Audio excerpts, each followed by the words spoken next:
हाँ जी बच्चों, तो हम लोग फिजिक्स का रिवीजन कर रहे हैं। तो क्वेश्चन रहेगा आपका ये वाला कैपेसिटर से। ठीक है, तो देखिए आपसे पूछा जा रहा है इक्विवेलेंट कैपेसिटेंस बताना है इस बैटरी के अक्रॉस। ठीक है, तो ये क्या चीज़ है इसको देखने की कोशिश करते हैं। तो आपके पास आपको पता है ना कि भाई कैपेसिटर में दो प्लेट्स होते हैं ना। तो दो प्लेट्स अगर ऐसे बनाए जा रहे हैं तो हम कह सकते हैं कि यहाँ पर एक कैपेसिटर है। लेकिन इन्हीं प्लेट्स को आप इस तरीके से अरेंज कर दें, मतलब मान लीजिए मैंने एक ये सिस्टम बनाया, तो आप ये बता सकते हैं इसमें कितने कैपेसिटर हैं।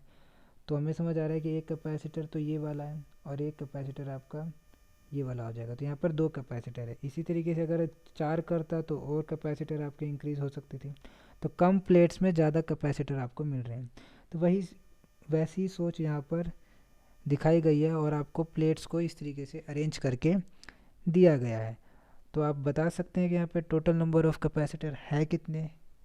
तो देखिए इसके और इसके बीच में एक कैपेसिटर हमको दिखाई दे रहा है, इसके इसके बीच में एक और कैपेसिटर, इसके बीच में भी कैपेसिटर और इसके बीच में भी कैपेसिटर। ठीक है, तो इस तरीके से यहाँ पे चार कैपेसिटर है। C1 कर सकते हैं, C2 कर सकते हैं, C3 कर सकते हैं, C4 कर सकते हैं। और सभी का जो कैपेसिटेंस है वो सेम है, क्योंकि एरिया ऑफ क्रॉस सेक्शन कह लीजिए या फिर एरिया ऑफ प्लेट कह लीजिए, और जो प्लेट्स के बीच में जो डिस्टेंसेस है वो क्या है, सेम है। क्योंकि हमें ये पता है ना C इज इक्वल टू क्या होता है, एपिसिलॉन A बाय डी।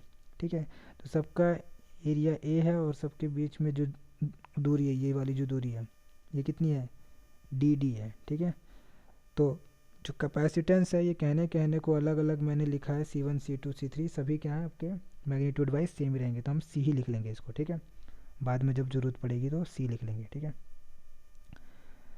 तो चलो मैं यहाँ लिख ही देता हूँ।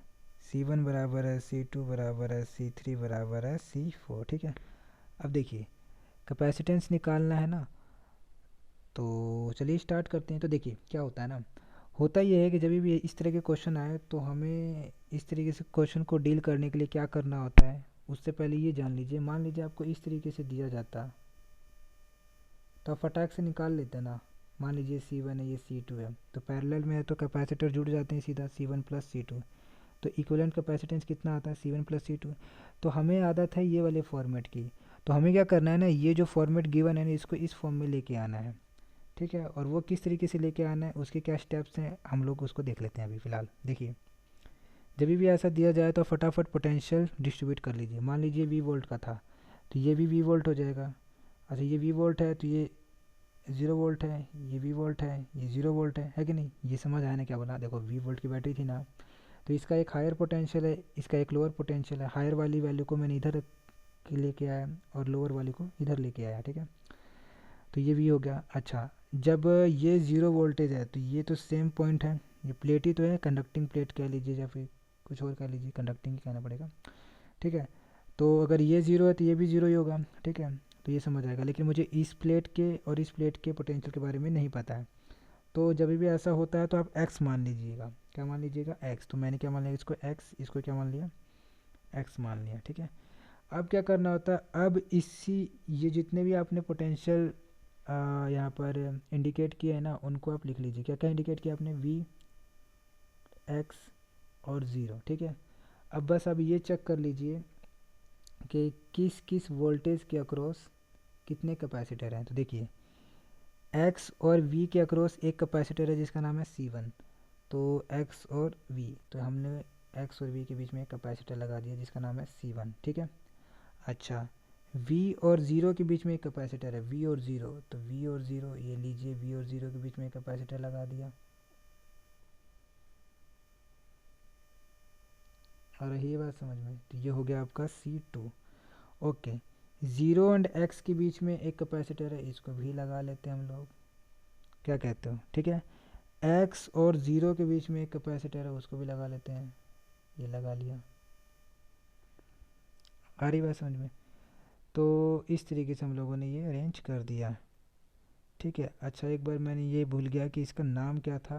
x और 0 के बीच में, x और 0 के बीच में कहा था, ये रहा, ये रहा। x और 0 के बीच में C3 था, तो लिख लेते हैं इसको C3।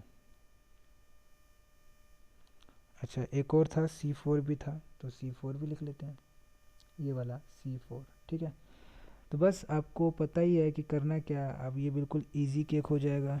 ठीक है, तो देखिए क्या करना है, तो ये दोनों आपस में क्या है, सीरीज में है, पैरेलल में है। तो पैरेलल में होता है तो क्या होता है, सीधा जोड़ देते हैं।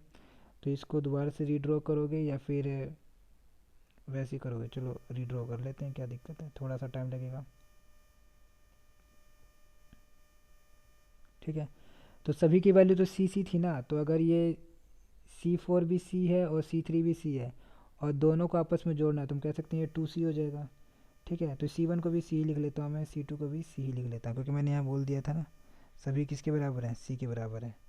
ओके, अब देखिए ये हो गया आपका ज़ीरो। ओके, ये दोनों आपस में क्या है, सीरीज़ में है। तो सीरीज़ में है तो हमें पता है ना किस तरीके से जोड़ना है। किस तरीके से जोड़ना होता है, दोनों को गुणा करना है और दोनों को जोड़ देना है। मतलब C into two C by C plus two C, तो वैल्यू कितनी आ गई, वैल्यू आ गई आपकी two C square by three C. C से सी कैंसिल हो जाएगा, टू बाई थ्री सी आ गया। इसका मतलब इसको दोबारा से रीड्रॉ करना है, तो कहाँ करो रीड्रॉ, चलो यहाँ कर लेते हैं, स्पेस तो काफ़ी है ना, क्या कहते हो। तो ये भी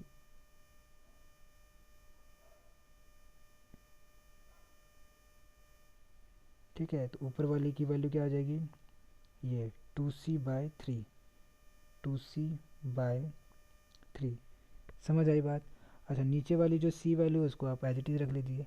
अब ये दोनों आपस में क्या है, सीरीज़ में है, तो सीरीज़ में जस्ट जोड़ना होता है, जोड़ दीजिए। तो वैल्यू क्या आएगी, two C plus three plus C is equal to two C by three plus C, तो कितना हो जाएगा, ये हो जाएगा फाइव सी बाई थ्री। तो ये आ जाएगा आपका आंसर। ठीक है, इसके अक्रॉस जो आएगा कितना आएगा, फाइव सी बाई थ्री। ठीक है, कैलकुलेशन में कुछ गड़बड़ी हो गई हो तो माफ़ करना, फ़िलहाल तो आंसर यही आ रहा है मेरे हिसाब से। ठीक है, चलिए, आपको बस यही समझना था कि इस क्वेश्चन को कैसे ट्रीट करना है। ठीक है, ये जितने भी हरे हरे प्लेट्स दिखा रखे हैं, आपको समझना है कि इसको इस तरीके से अरेंज करने से आपका मटेरियल भी कम लगेगा और नंबर ऑफ़ कैपेसिटर की जो वैल्यू है वो भी बढ़ जाएगी। कैपेसिटर की संख्या बढ़ेगी, कैपेसिटेंस घटेगा बढ़ेगा वो अलग मैटर है। ठीक है, लेकिन कैपेसिटर बढ़ जाएगा। ठीक है, चलिए, थैंक यू।